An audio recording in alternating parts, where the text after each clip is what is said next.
ఢిల్లీ గడ్డపై తెలుగోడి దమ్ము, సత్తా చాటిన ధర్మపురి అరవింద్.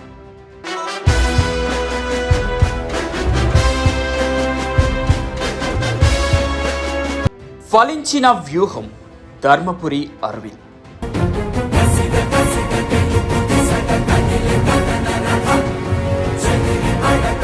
ఢిల్లీ గడ్డపై ధర్మపురి అరవింద్ దమ్ము. ప్రాణం కంటే ఎక్కువ ప్రేమించిన పార్టీ కోసం ప్రధాని ఆదేశాన్ని శిరసా వహిస్తూ కేంద్ర బీజేపీ పార్టీకి వీర సైనికుడిలాగా పోరాడుతూ 27 సంవత్సరాల తర్వాత హస్తినా రాజ్యంలో కమలం వికసించడంలో కీలక పాత్ర పోషించాడు. తెలుగు నేల ముద్దుబిడ్డ, తెలంగాణ ఆణిముత్యం, young and dynamic leader Nizamabad MP Dharmapuri Arvind.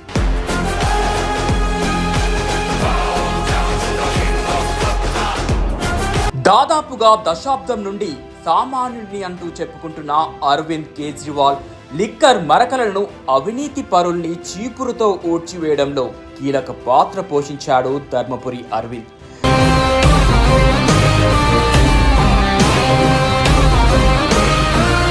కాగా ప్రతిష్టాత్మకమైన ఢిల్లీ ఎన్నికల్లో గెలుపే లక్ష్యంగా కేంద్ర బీజేపీ దాదాపు 22 మంది సభ్యులతో వ్యూహరచన కమిటీని ఏర్పాటు చేసింది. ఇందులో ధర్మపురి అరవింద్ కు కీలక పాత్రను అప్పచెప్పింది.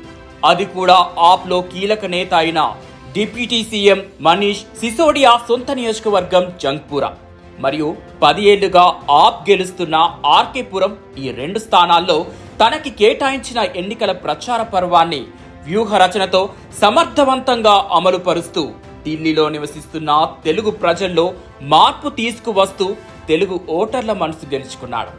ఈ నేపథ్యంలో మనీష్ సిసోడియాపై పోటీ చేసిన బీజేపీ నేత తర్విందర్ సింగ్ గెలుపొందాడు. ఆర్కేపురం నియోజకవర్గంలో బీజేపీ నేత అనిల్ శర్మ గెలుపొందాడు. ఈ 2 స్థానాల గెలుపులో ధర్మపురి అరవింద్ విశేషంగా కృషి చేస్తూ స్థానిక ఓటర్లను ఆకట్టుకోవడంలో సంపూర్ణ విజయం సాధించగలిగాడు.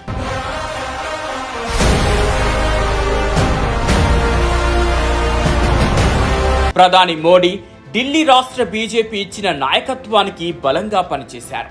ఇక ఈ గెలుపుకు కారణం ప్రధాని నరేంద్ర మోడీ సమర్థవంతమైన ప్రభుత్వ విధానాలే అంటున్నారు ధర్మపురి అరవింద్. కాగా ఆయన మీడియా వారితో మాట్లాడుతూ ఎప్పుడైనా సరే ఎన్నికల్లో ఉచిత పథకాలు మాత్రమే గెలిపిస్తాయనుకోవడం పొరపాటని, ఢిల్లీ అసెంబ్లీ ఎన్నికల్లో ఆప్ ఓటమితో ఇదే నిరూపణ అయిందని అరవింద్ అన్నారు.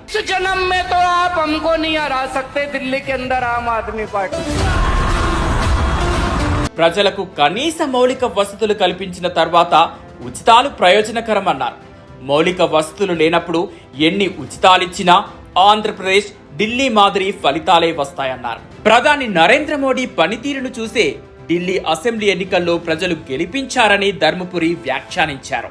కేవలం మోదీ గారి నాయకత్వంలోనే ఢిల్లీ ముందుకు పోతుందన్న నమ్మకంతో వాళ్ళు ఇంత పెద్ద మెజారిటీ ఇవ్వడం మా అందరికి సంతోషాన్ని ఇస్తుంది. దేశంలో ప్రభుత్వాన్ని ఏర్పాటు చేసిన ఢిల్లీ అసెంబ్లీ ఎన్నికల్లో గెలవకపోవడం పార్టీకి ఒక లోటుగా ఉండేది. ఇప్పుడది తీర్పోయిందన్నారు. ఎన్నికల వ్యూహ బృందంలో తనను చేర్చి బాధ్యతలు అప్పగించిన పార్టీ అధిష్టానానికి కృతజ్ఞతలు తెలిపారు. తనకు అప్పగించిన జంగ్పూరా, ఆర్కేపురం నియోజకవర్గాల్లో బీజేపీ గెలవడం ఆనందకరమన్నారు. మాజీ డిప్యూటీ సీఎం మనీష్ సిసోడియాను ఓడించడం సాధారణ విషయం కాదన్నారు. ఆ నియోజకవర్గంలో మొత్తం మైనార్టీలు 18% ఉన్నారని గుర్తు చేశారు. వ్యూహాత్మకంగా పనిచేసి గెలుపు కోసం కృషి చేశామన్నారు. ఏది ఏమైనా తెలంగాణ రాష్ట్ర స్థాయి ఎన్నికల్లో తన పవర్ ఏంటో చూపించే అరవింద్ ఇప్పుడు ఢిల్లీ గడ్డపై చూపించడం తాను సమర్థవంతమైన నాయకుడని మరోసారి నిరూపితమైంది.